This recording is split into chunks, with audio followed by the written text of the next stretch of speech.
Hey everybody, welcome out to another episode of Balled Up Genetics. My name is Lloyd, and if you like reptiles, then this channel's for you. On today's episode, we're going to be going over a new product review, and we're going to show you that surprise clutch that we had. So let's get going.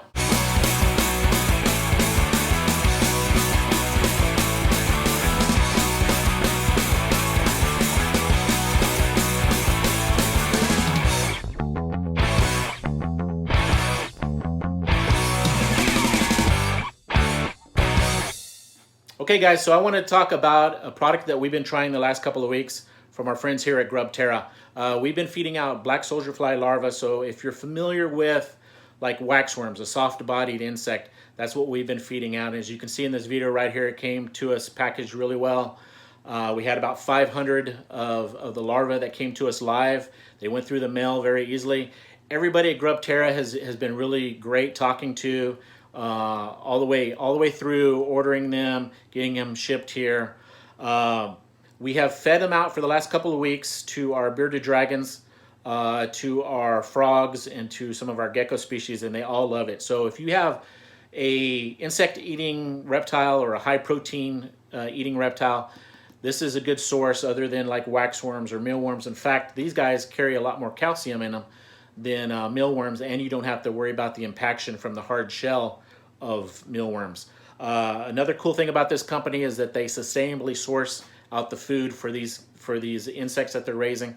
All the produce that comes to them would have been thrown into a landfill, but they're putting it into feeding the larvae. So when they come to you, they're getting a good high nutritional value, gut-loaded nutritional value from the fruits and vegetables that they feed out to them. Another neat thing too is if you want the live larva, you can also get the dried out form that you can feed out as treats to your reptiles. And also too, for you guys out there that have like backyard chickens or other poultry, this is a good source of protein for them too, a high protein source for them. And also too, if you want to feed out live, they have packages of dried out larvae for as treats to them. It's a great company. We've really enjoyed their product and talking with them. And in doing so, they've given me a promotional code for you guys to be able to use when you go onto their website. I will put a link to their website down below, along with that 10% off promotional code. So when you go onto their website and you make your first purchase, you're going to get 10% off. And that's just from our friends here at Grub Terra. And when you go onto their website, also tell them that your buddy from Balled Up Genetics sent you. You know what? I believe in this product so much, I'm going to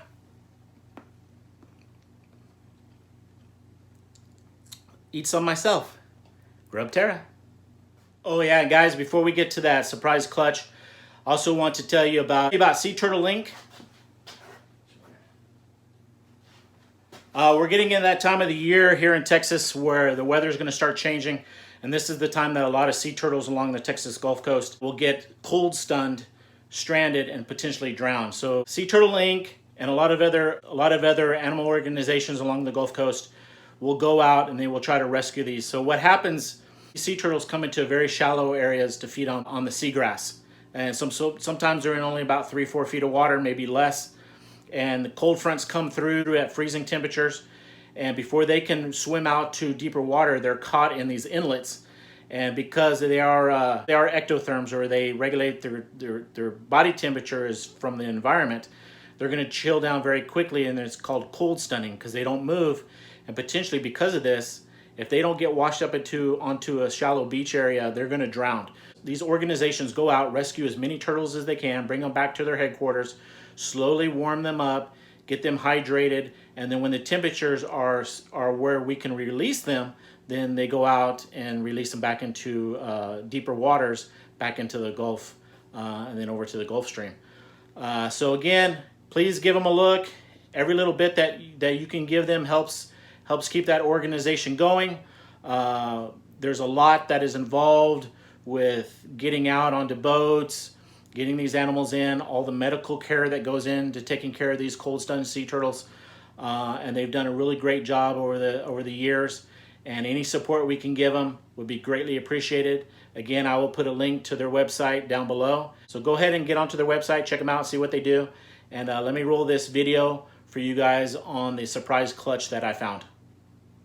Hey guys, so I was out looking around the different tortoises, checking on everybody, make sure everybody's okay. And I came across this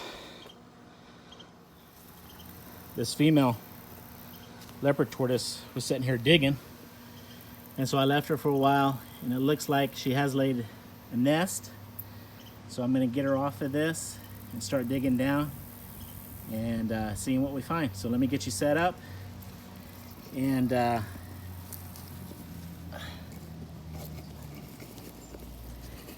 we'll see what happens.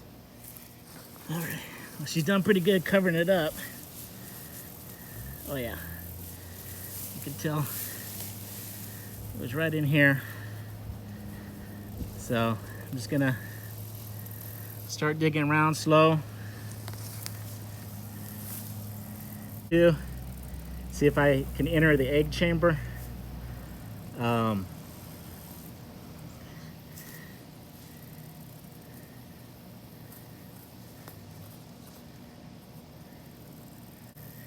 So these guys, they can dig down, you know, pretty deep.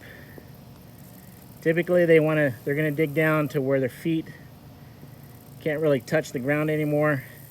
They're gonna start making a oval shape down in the nest and start depositing. Now this girl that I had, it was just on here, typically she gives me about a dozen eggs. So let me probe a little more. Oh yeah, I think it's right there. All right, so let me, oh yeah, there's one right there. Let me, all right, so you can see there's the first egg right there. The rest of them are gonna be down below it. So what I'm gonna do is I'm gonna slowly take them out and put them in a little carton, and then we'll get them set up. I'll show you how I set them up in the egg box and get them into the incubator. All right, so here are the 11 leopard tortoise eggs that we just pulled up out of the ground. I'm going to set them up in this, up in the hatch tray. I've already put in a little bit,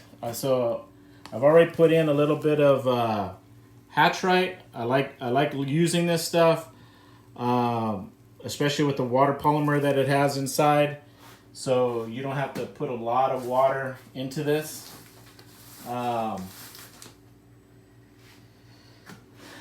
Some people will clean off their eggs. I usually don't. I mean, I'll do a little bit of the sand, and then I'll put them in. What I am going to do is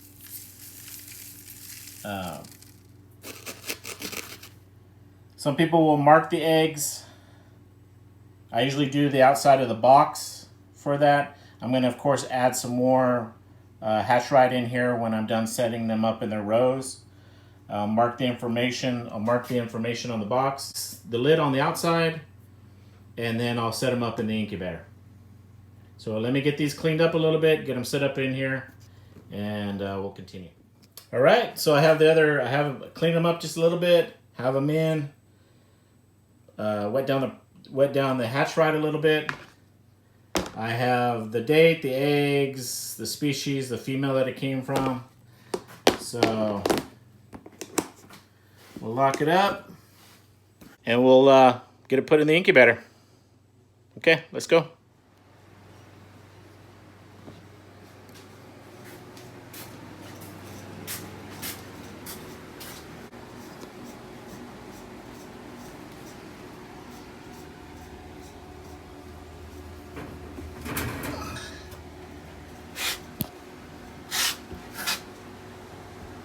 All right, so that's where they'll go for the next 90 days, 90 plus days. It depends on them. All right, guys, so that's it for our video. Hope you enjoyed it. Remember, go check out our friends at Grub Terra. Tell them that I sent you and get your 10% off on your next purchase. I know I've been saying that I will get those babies, the baby ball pythons up on Morph Market. I am taking pictures. They are going up very soon. So take a look at all of that. That's getting ready to be uploaded soon. I hope everybody's enjoyed this video. Don't forget to subscribe down below. Turn on that post notification. So every time we upload a video, which typically is on Tuesdays, you're going to be informed. And again, share these videos out on your social media platforms so this channel can grow. As of this video, we are at 200 subscribers, which is really great. You guys have helped out a lot. Let's just keep this thing going so we can get up to 500 and eventually over 1,000 subscribers. Would be great. And again, in upcoming videos, we're going to be talking about the ball python breeding season coming up. I'm going to show you some of the boas that we have, and then we're going to start getting out to some of these shows, especially in the new year. So I hope everybody's enjoyed this video. So until we see you on the next one, take care. And we'll see you again real soon. Bye, everybody.